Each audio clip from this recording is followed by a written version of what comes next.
फकरुल्लाह, फक्र है जनाब। तुम पेरिस वाले खेमे में जाओ, तुम्हें पेरिस में फाड़ना है। जी जनाब।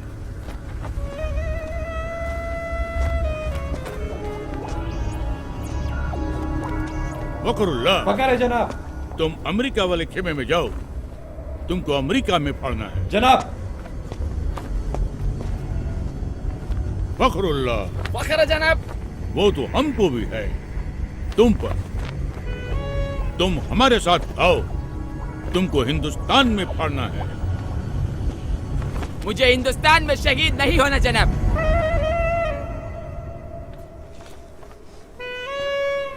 वहाँ पहले ही बहुत आतंक है।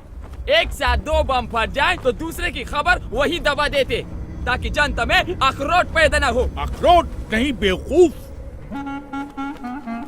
आक्रोश। बाकी का टीआरपी नेता ले जाते। मुझे तो इंटरनेशनल न्यूज बनना है। Love in Paris, americano. खामोश।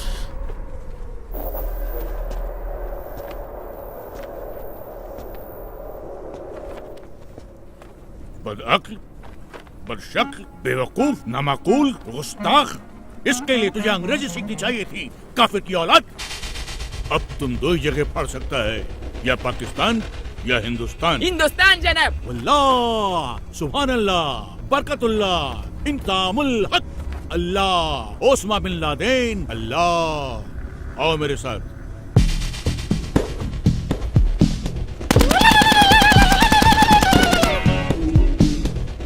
और एक बात ध्यान रखना, किसी भी मुल्क में जाकर फाड़ने के लिए सबसे पहले तुम्हें उस मुल्क के आम आवाम का एक हिस्सा बनना पड़ेगा,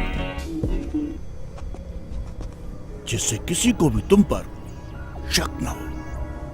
इसलिए सबसे पहले मैं तुम्हें एक सच्चे हिंदुस्तानी जैसा बनाऊंगा, और सच्चे हिंदुस्तानी जैसा बनने के लिए तुम्हें हिंदुस्तान की तवारीख यानी कि हिस्ट्री और वहां की रवायत जाननी होगी, और वो तुम्हें मैं ना नहीं बताऊंगा, ये बताएगा।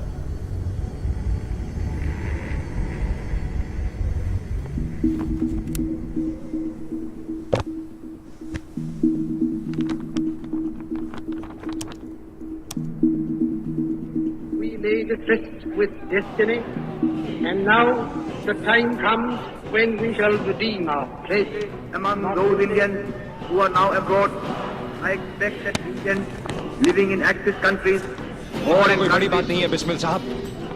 बड़ी बात तो ये है कि जिस्म से टपका हुआ एक बूंद खून आने वाली नस्ल के सारे खून में उबाला ला सकता है या नहीं। बहकेंगे तेरी फिजा में हम बन के हवा का झोंका, किस्मत वालों को मिलता है।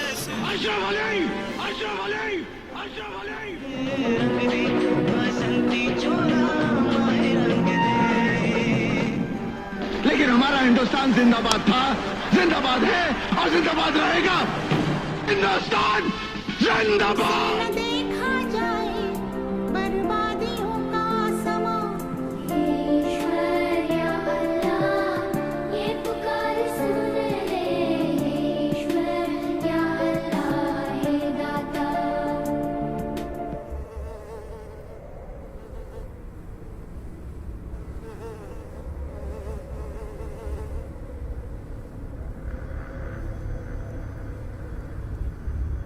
सुभान अल्लाह, अब तो एकदम हिंदुस्तानी जैसा लगता है। कैसा महसूस होता है? एकदम इंसान जैसा।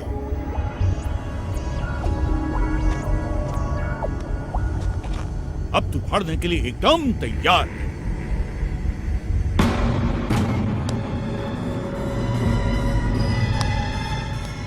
जाओ, अब फाड़ दो इसको।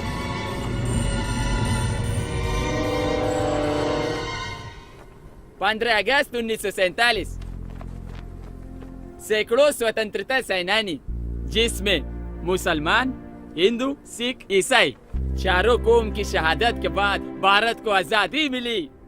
एक ही तिरंगे के नीचे खड़ा होकर हम सब ने मिलकर भारत का संविधान बनाया, जिसमें जितना अधिकार एक हिंदू को दिया, उतना ही अधिकार एक मुसलमान को, और उतना ही एक सिख और उतना ही एक ईसाई को दिया।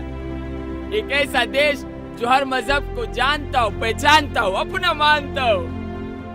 ऐसा देश जहाँ पर हिंदू के मंदिर की घंटियों के साथ अजान मिलकर पूरे हिंदुस्तान को एकता का पाठ पढ़ाती हो। ऐसे देश पे कोई कैसे बम फाड़ सकता है? एक ऐसा देश जहाँ पर हिंदू और मुसलमान दोनों फांसी के तख्ते पर चढ़ गए हो, झूल गए हो। ऐसे देश पे बम कोई कैसे फाड़ सकता है? खामोश, नामाकुल, बदबक, गड़रिये की औलाद, काफिर। वापस तो हमारा बम हम खुद फाड़ देगा, हम खुद फोड़ेगा इसको। अरे हाँ, छोड़ दो इसको।